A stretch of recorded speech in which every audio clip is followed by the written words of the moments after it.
Alright, before we get into inspecting this Langstroth hive, I thought I'd just point out that all my hives are on stands. Some of those stands are built specifically as bee stands. I've gone out and bought timber and screws, painted them up. I can get 2 hives on a stand like this. And other stands are simply pellets or scrap timber that also does the job. It doesn't have to be fancy. The idea is to stop us bending over nearly as much and hurting our backs.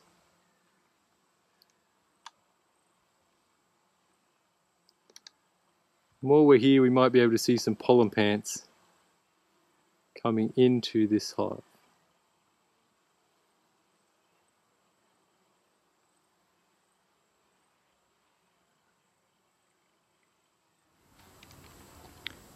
So again, before we open the hive up, I like to have a look at what's going on in front. The bees coming and going, if they're bringing any pollen, if there's lots of activity, if there's any dead bees. These bees are relatively active. You can see some pollen coming in.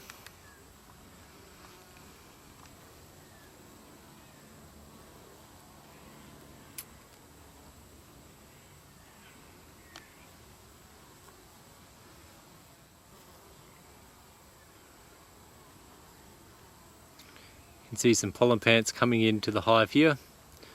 So we know there's some flowers somewhere nearby.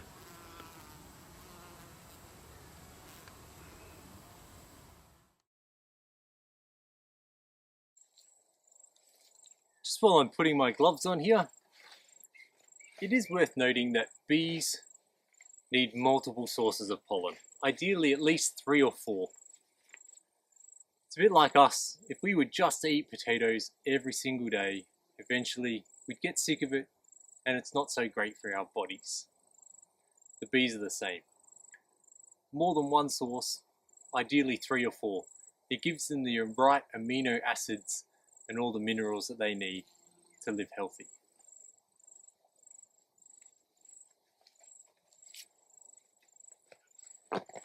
So some of my colonies have M-lock or hive straps on them to keep them all secure. Some of them have bricks or rocks. Yes, I have had hives fall over before. Interestingly enough, the wood hives, they get damaged a little bit when they get knocked over from the wind. The plastic hives, they hold up really well. The foam hives, the boxes, as you can imagine, crack and shatter, and it's a nightmare. That's something to consider when you're thinking about the type of hive you're going to purchase. You can see here, this has 2 boxes on it and a gabled roof. It's also got the base board. There's no queen excluder here. I'm allowing the bees to go through both of these boxes and the queen to lay eggs wherever she wants. Generally that's my preference, and then I'll put a queen excluder on the second box and have honey for me above that. As we've said before, beekeeping is not an exact science, and you do what works for you. Let's open this up.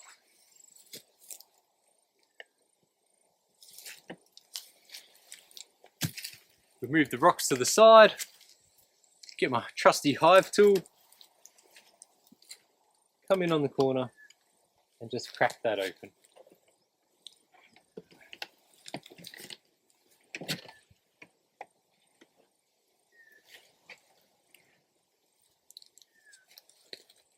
As you can see here, this box is not full of frames, which is a no-no. The reason for this today is last week I extracted some honey from this colony. Now, as I mentioned before, we can't leave frames out in the open for other bees to clean up. It spreads disease. It's a biosecurity hazard. So all I've done is I've put this empty box on top, and all these frames that had honey in them that were sticky and dirty, I put in the top here. That way the bees could have their frames back clean them up, and now we can get rid of them. So let's have a look.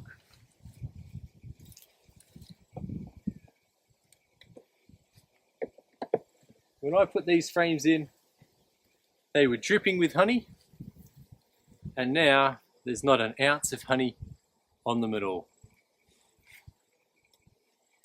I can give this a gentle tap to get rid of the bees.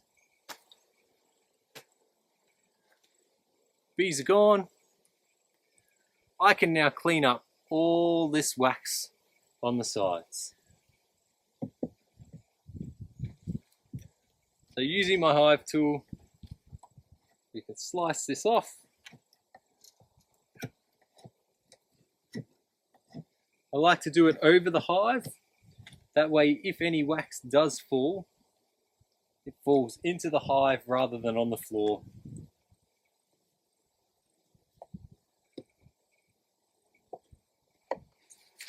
You can come along the side.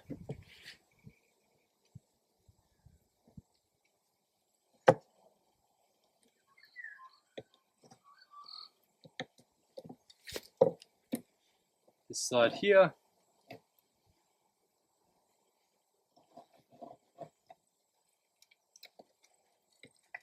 Flip it over. This is a bit more propolis than wax. Propolis is the bee glue. They stick things together. But same principle, I don't leave it out. I put it all in my bucket.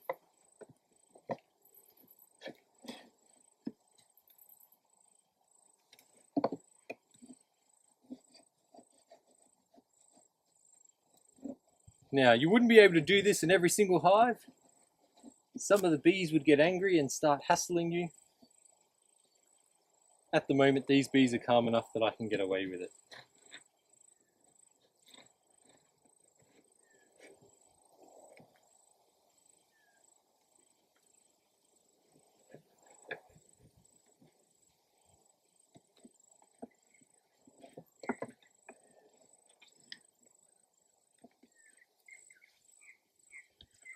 Being nice and thorough.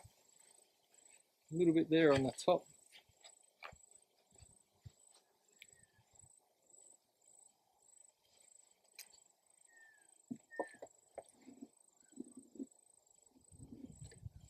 Stopping there so I don't knock it off onto the ground.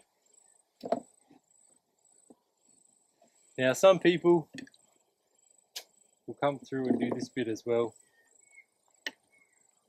I like to do that just in case there's any pests or disease in there. I can just take it out and the bees can start again.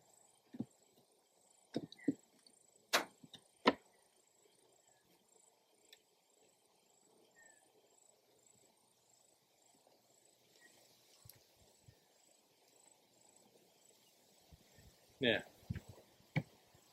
do the last side.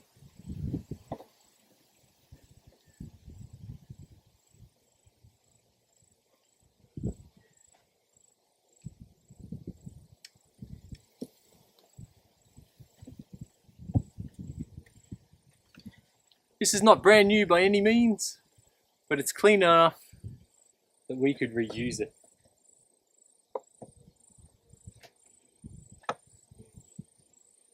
Give the bees a shake off that wax.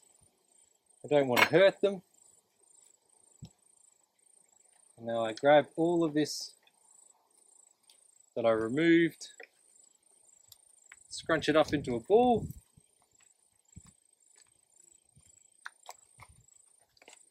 Just like that, nice and small. And that now goes in my bucket with the lid on.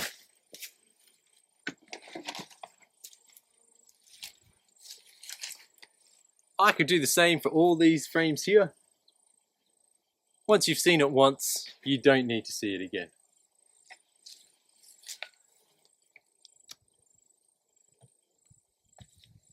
Instead, we're going to take this box off and get into the good stuff. So lift this off.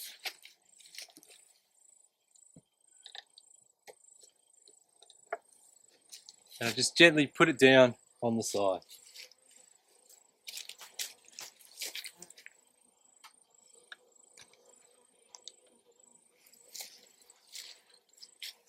All right. So straight away we can see here we've got a bit of burr comb. Just some wax that is not where it's supposed to be. Here's an extra bit of wax that dropped down from cleaning that frame off. These bees are still pretty calm. I'm going to cut this off. My preference as well, I don't like the wax that builds up between the frames. If I can clear that off, then the bees aren't going to put honey in there and it's not going to get sticky when I separate the frames apart. I'm also going to clear off any of those dead bees and the little bit of propolis on the side here so we get a nice crisp closure.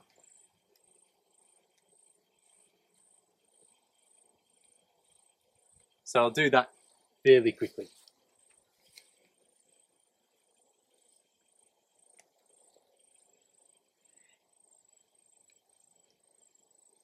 Now this brand new wax is super soft and squishy.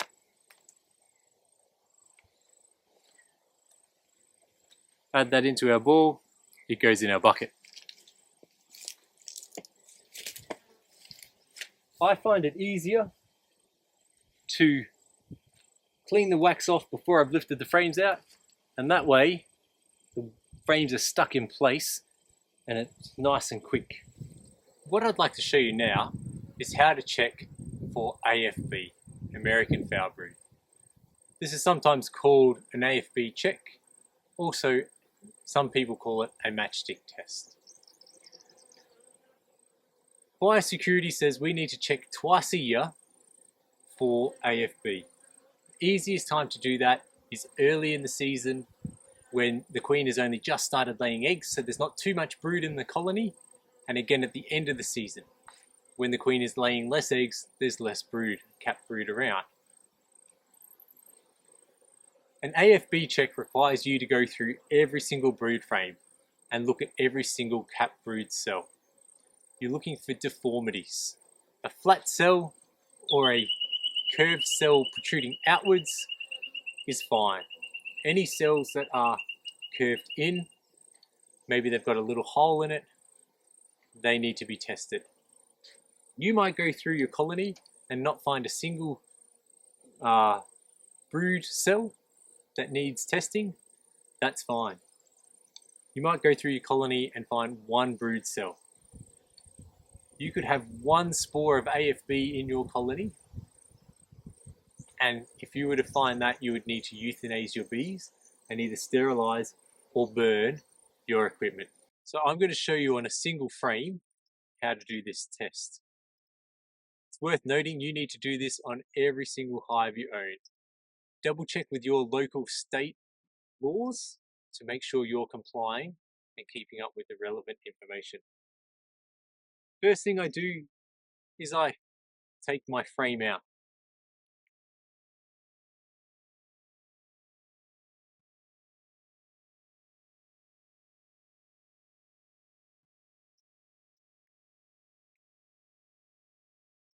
Now straight away I can see I've got capped brood on this frame on both sides. There's not too many bees on here, but there are a few, so I'm going to give them a shake to get them off. Now when I'm shaking, I've got my fingers underneath, my thumbs on top of the frame, and it's all in my elbows. I'm shaking over the hive or in front of the hive. And that way, the bees are going either straight into the hive or at the front and they can walk back in. Nice and firm. And most of the bees have come off. You can hear they don't really appreciate that. They've increased their pitch to show their displeasure. So now I'm looking through every single one of these capped brood cells, looking for anomalies.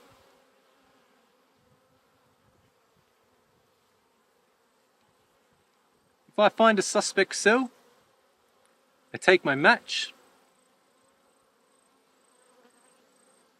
and I will puncture it. Noting there's a cell on this side and there's a cell on the back of the frame, I don't want to push my match all the way through the other side. This cell just here, slightly sunken in. So I'm going to push my matchstick through that, spin it around a little bit, and see what I can pull out. In this instance, I've pulled out a partially formed bee. Yes, I've killed a bee, but I've made sure my colony doesn't have American foul brood, AFB. Every suspect cell that I see, I would be puncturing and pulling out. If you put your match into the cell and you pull it out and it's brown and ropey and gooey, often it will stick to the match and remain inside the cell. That is a sign you have AFB. Remember, in most states and territories, you need to notify your governing body within 24 hours of observing AFB in your colony. What do you do with the match? If you've found AFB in your colony, the best thing you can do is leave the match inside the colony. AFB spores live for up to 70 years. If you throw this match on the ground in your bucket and another bee from another colony gets onto it, you could inadvertently spread AFB to a colony or a hive that didn't already have it. So leave the match in, close it up, and you're done. Thank you